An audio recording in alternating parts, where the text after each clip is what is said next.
Get out of Ethereum.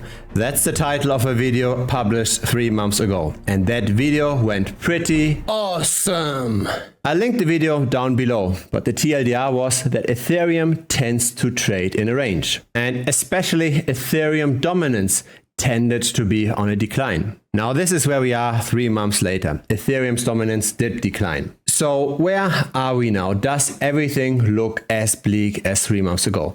There are positive news. For example, it very much looks like if the Bitcoin ETFs get approved, that Ethereum ETFs will be next. Grayscale is already applying for an ETF. Ethereum dominance also tends to be rather low than high now if we take the sideways trading range as a reference point, that trading range that had been established roughly 2 years ago. But as with everything in crypto, things are not always that binary. There are also very ugly numbers. If we just looked at the number of active addresses on Ethereum, things seem to be relatively stable. Not growing much, but at least relatively stable for a bear market like this. But what about the on-chain volume measured in US dollars? That's way more volatile. That's pretty much collapsing. What we've got over here is the total value locked of Ethereum's DeFi ecosystem. Also pretty much a former shell of itself.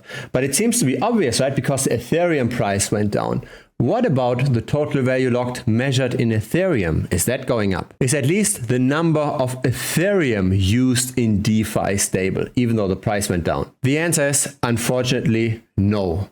Even measured in Ethereum, the total value locked of Ethereum's DeFi ecosystem is rather shrinking. Whoa. Stop. What matters is the long-term technical development, and Ethereum's tokenomics are much better than Bitcoin's, right? Ethereum is ultra sound. The supply of Ethereum is shrinking due to its burn mechanism, right? That's the story. Ethereum, the ultra sound money. This here is the chart since the merge, a bit over a year. This is the chart in the last 7 days. Unfortunately, Ethereum's supply is expanding in the last 7 days because it's not used enough. Ethereum usage needs to be high enough to burn the inflation. So we've got an asset with more centralization versus Bitcoin. We've got a blockchain that's way more expensive than all the competitors. And we've got an investment where the regulatory clarity really isn't there. Bitcoin clearly has been labeled not being a security by the SEC.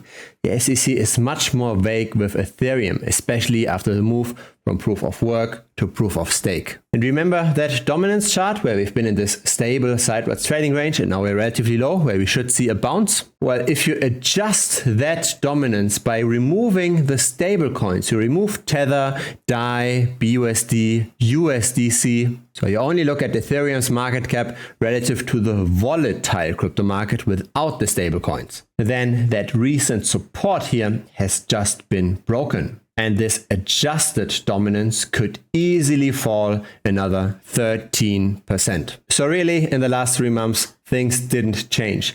Get out of Ethereum. If Bitcoin goes up, of course, Ethereum would profit from this as well. But as a fraction of all of crypto, I do expect Ethereum to further decline. There are simply too many risks. There's too much competition. And historically, in the grand scheme of things, Ethereum is still very expensive. At the bottom of the last crypto winter, Ethereum dominance was at 7%. Now we are at 18%. Don't buy bad cryptos. Instead, join the Telegram. Link is down below.